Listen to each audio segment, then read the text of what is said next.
सबको पता है राजा दशरथ के संतान नहीं थी। तो अरुंधति मां एक दिन गुरु जी से कहने लगी कि आप डेली महल जाते हो, मैं बेटे को लेके जाती हूं। तीनों रानियां ऐसे बेटे को चिपटाती हैं जैसे अपना बेटा हो, ममतत्व झलकता है। बच्चा नहीं है, नहीं तो आंचल में दूध आ जाए, इतना प्यार करती हैं। और मैं वो पीड़ा समझ रही हूं कि संतान चाहिए। अब गुरुजी बोले कि राजा दशरथ ने तो कभी कहा नहीं, ये भी बात सत्य है। और वशिष्ठ जी भगवान तो है नहीं, भगवान ही बिना बताए सब कुछ दे देते हैं। वैसे तो मांगना भगवान से भी चाहिए। तो अरुंधति मां कहती हैं अगर जो दशरथ जी कह दे तो वशिष्ठ जी वचन देते हैं कि लालसा तुम पैदा कर देना, लाल मैं पैदा कर दूंगा।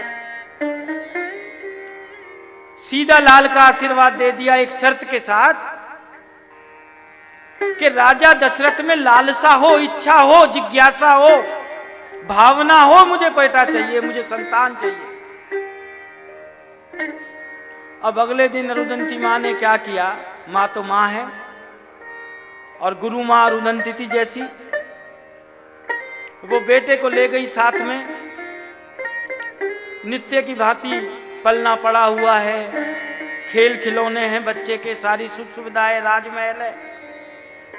और बेटा लिया कौशल्या मां ने और अरुंधति मां ने उसके चुटकी भर दी। अब बच्चा रोए तो कौशल्या मां ने सोची आज मेरे पे खेलना नहीं चाह रहा होगा, बच्चा तो बच्चा है। सुमित्रा जी को दिया और डबल चुटकी मार दी, देते देते में बच्चा और तेज रोए। कैकेयी मां को दिया, बच्चा और रोए। अब तीनों रानियां सहला रही हैं जैसे हम भी कहते हैं आ बेटा आओ, बाबू बाबू बाबू। अब बाबू के पीड़ा कम हो तो बाबू चुप हो और बीच बीच में मां चुटकी मार दे उसके। तो तीनों महारानियां कह रही हैं कि मां क्या बात है, आज बच्चा हमारे पे आ नहीं रहा, डेली तो ऐसे किलकारी मारता था, हंसता था, खेलता था, हमारी नाक पकड़ता था, कान पकड़ता था, पूरा मुंह भींच लेता था, पर आज तो रोए रोए जा रहा है। अब अरुंधति मां ने अपनी छाती से चिपटाया और पीठ सहलाई जैसे हमारी माएं सहलाती हैं बच्चों को, तो बच्चा शांत हो जाता है, चोट लगी हो तो भी। ये क्रम 2-3 बार चला। अब रानियों की बड़ी जिज्ञासा हुई कि मां क्या बात है, बच्चा आपके पास आता है तो चुप हो जाता है, हमारे पास रोता है। तो कहने लगी मैं गुरु मां हूं, त्रिकालदर्शी हूं। वशिष्ठ गुरु भी त्रिकालदर्शी थे। कहने लगे नहीं नहीं रहने दो, अच्छी बात नहीं है, आप सुन नहीं पाओगे। क्योंकि उनको ये पता है कि एक हमारी मातृ शक्ति में कमजोरी कहो या एक बात रहती है कि आप किसी बांझ से बांझ कहो तो उसको अच्छा नहीं लगता। तो रानियों की बड़ी जिज्ञासा बढ़ी। तो अरुंधति मां ने एक बात कही कि रानी मेरा बेटा अपने भाग्य को लेकर रो रहा है,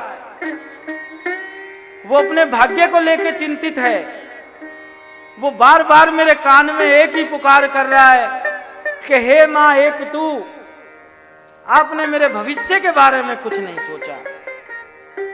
आप तो राजा के गुरु बन गए, आपका जीवन यापन अच्छा हो गया, आज नहीं तो कल वृद्ध अवस्था में भी जाओगे, मेरा क्या होगा?